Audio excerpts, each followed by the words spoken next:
Para quienes están en el camino de la conversión al judaísmo, hay preguntas y preguntas, unas que ayudan y otras que, la verdad, confunden más de lo que aclaran. Hoy vamos a hablar de una de esas preguntas, una muy común, que a primera vista parece importantísima, pero que en el fondo quizá nos desvía de lo que realmente importa. Y es esta pregunta. Para muchísimas personas que vienen de un contexto mesiánico o de raíces hebreas, esto se siente como la prueba final, ¿no? Como el gran obstáculo a superar. Pero a ver, ¿es realmente esta la cuestión central en un camino basado en la Torá? Bueno, aquí vamos a desglosar por qué hacer esta pregunta puede ser en realidad un paso en falso. Nace de una forma de ver el mundo, una teología que no encaja con las prioridades que marca la Torá. Y esas prioridades nos llevan a un lugar completamente diferente. Entonces, ¿dónde está el problema exactamente? La raíz de todo es que esta pregunta nos mete en una conversación donde chocan dos formas de entender la fe, dos cosmovisiones. Es como intentar hablar dos idiomas teológicos al mismo tiempo. Es casi imposible entenderse. Y aquí se ve clarísimo ese cortocircuito. Por un lado, una visión donde el centro de todo es creer en una figura mesiánica en particular. Y por el otro, la visión de la Torá, donde lo que importa, lo fundamental, es el pacto con el Dios único. O sea, se está haciendo una pregunta desde un marco mental que simplemente no aplica en el otro. Las prioridades son otras. Como dice aquí la cita, y me parece muy acertado, la insistencia en esta pregunta nos dice mucho más de la persona que pregunta que de la que responde. Pone en evidencia que su foco está en la identidad de una persona, cuando la prioridad teológica judía siempre ha sido la relación de pacto con Dios. Ok, entonces, si esa pregunta nos desvía, ¿hacia dónde deberíamos mirar?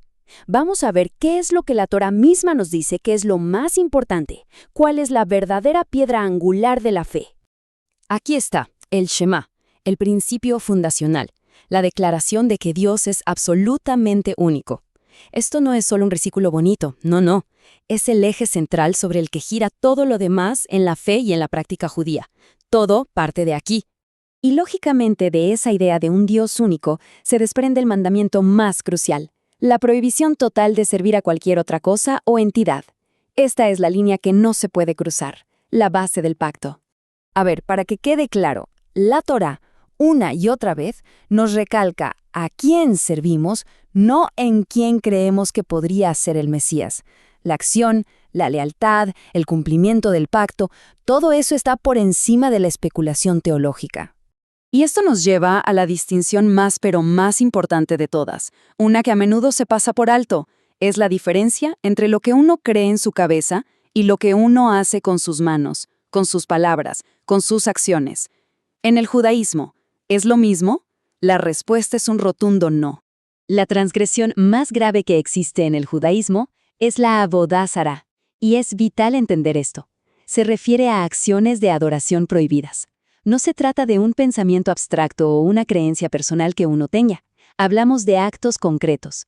Esta distinción es la clave de todo. Tener un pensamiento privado sobre quién podría ser el Mesías, considerarlo una especulación, una especie de midrash personal, no es lo mismo que realizar un acto de adoración prohibida. La línea roja, lo que realmente importa es la acción, no la idea. La fuente lo pone en palabras muy directas, para que no haya ninguna duda del peso teológico de cada cosa. La incertidumbre sobre la identidad del Mesías es, una incertidumbre. Pero la idolatría, la Avodá Zará, eso es romper el pacto de forma directa. Bien, entonces, ¿cómo podemos darle la vuelta a esto? ¿Cómo podemos tener una conversación que sea de verdad constructiva, que apoye a la persona en su camino de conversión y que sea teológicamente coherente? Estas tres preguntas cambian el juego por completo. Nos llevan directamente al corazón de lo que significa un camino judío. La acción, el pacto y esa relación directa con el Dios único. Se enfocan en la práctica, en la lealtad, no en la especulación. Es que este tipo de preguntas abren un espacio seguro, le permiten a la persona en conversación hablar de su proceso de una manera real, honesta, que esté alineada con su nuevo camino. En vez de poner a la gente a la defensiva, lo que hacen es fomentar el diálogo y el crecimiento. Al final del día, de esto se trata todo. No es de buscar la respuesta correcta a una pregunta equivocada. Se trata de empezar a hacer las preguntas correctas. Preguntas que nos centren, que nos enfoquen en lo que es la base de todo, el pacto con Dios. Porque el camino no se define por una creencia especulativa, sino por una acción diaria. La pregunta clave entonces no es a quién se espera, sino a quién se sirve. Hoy, mañana y siempre.